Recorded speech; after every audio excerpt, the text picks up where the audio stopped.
வந்து சூப்பரமான விழா ஏற்பாடு பண்ணியிருந்தாங்க. ஸோ அந்த விழாக்கு எனக்கு கூப்பிட்டாங்க. என்னையும் மதிச்சு கொடுத்து ரொம்ப நன்றி. ரொம்ப சூப்பராக பசங்க அவ்வளோ சூப்பராக டான்ஸ் ஆடுறாங்க. ரொம்ப எனர்ஜெட்டிக்காக இருந்துச்சு. அதுவும் உசிலம்பட்டி மக்களோட அன்புக்கு வந்து ஐ லவ் யூ. ரொம்ப நன்றி எனக்கு கூப்பிட்டு. தேங்க்யூ.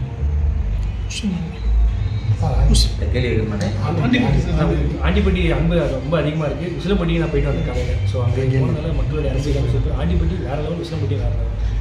ரொம்ப நன்றி சார். Thank you sir. நிறையா சமூக பணி வந்து பண்ணிட்டு வரீங்க. இப்போ சமீப காலத்தில் வந்து பார்த்தோன்னா வெள்ள பாதிப்பில் வந்து உணவு கொடுக்குறது அந்த மாதிரி உதவி இதெல்லாம் பண்ணுறீங்க. பொதுவாக வந்து ஏதாவது இந்த மாதிரி மற்றவங்களுக்கு இது சொன்னால் ஒரு கருத்து சொல்லுறீங்களா? கருத்து சொல்கிற அளவுக்கு நான் எதுவுமே பெரிய ஆளாக சார். அந்தளவுக்கு எனக்கு தகுதி இல்லை சார். நம்மளால் முடிஞ்சதை பண்ணணும் சார். அது இல்லாமல் இன்னொரு விஷயம் சொல்லிக்கிறேன்.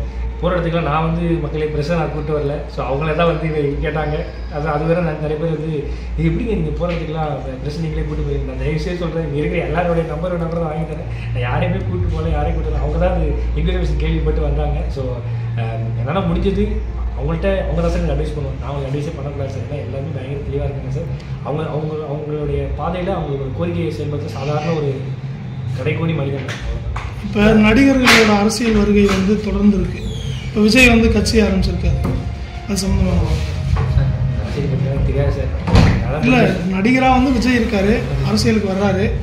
அவர் வந்து எல்லாருக்குமே வந்து தெரிஞ்ச ஒரு நடிகர். அவர் வந்து மக்கள் பணிக்கு வந்தால் நல்லது பண்ணுவார். அவங்களோட கருத்து அதை சார்.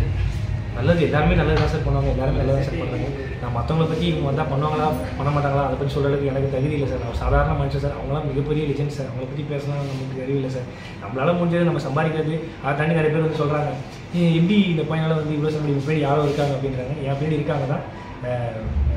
கஷ்டங்கள், வெட்கம், எப்படி சொல்கிறது, ரொம்ப அடி வலி அது மட்டும் தான் என் பின்னாடி இருக்குது. அதை தாண்டி வந்து என் கூட வந்து என்னை சப்போர்ட் பண்ணுற ஒருத்தர்னா என்னை வந்து தோல் தட்டி கொடுக்குறது தான் நம்மளுடைய லாரன்ஸ் தான். ஸோ அவர் தான் நன்றி சொல்லுவேன். ஏன்னா இது நான் ஒரு கமெண்ட்ஸில் பார்த்தேன். எப்படி வந்து ஒரு வீடியோவில் கூட ஒருத்தர் சொல்லியிருந்தாங்க, யாருடைய பிளாக் மணியே இவர் வந்து ஒயிட் மணியாக மாற்றுறாரா. நான் வந்து கருப்பு பணத்தெல்லாம் நான் பண்ணல. வெயிலில் இருந்து நான் கருத்த பணத்தை தான் நான் வந்து நன்மை பண்ணுறேன், செலவு பண்ணுறேன் அப்படின்னு சொல்லிட்டு நான் ஈவெண்ட்ஸாக இருக்கட்டும், ஷோஸாக இருக்கட்டும், ஒரு இன்ஸ்டாகிராமில் ப்ரொமோஷன்ஸாக இருக்கட்டும், அந்த காசு வச்சு நான் மக்களுக்கு செய்வேன். என்னுடைய உழைப்பு மட்டும்தான். இந்த சமூக சேவை செய்யணும் ஒரு உணர்வு உங்களுக்கு எப்போ போகுது சார்? அது என்னால் மூணு வேளை சாப்பிட்டாலே அது பெரிய அச்சீவ்மெண்ட் நினச்சது தான் என் வாழ்க்கை. ஸோ அது கிடச்சிச்சு. அதை தாண்டி நம்மளால் முடிஞ்சது ஏதாவது நம்மள தான் பிரயோஜனமாக இல்லை, நம்மளால் ஏதாவது மற்றவங்களுக்கு பிரயோஜனமாக இருக்குன்னு சொல்லி பண்ணுறது. Thank you sir. Okay sir.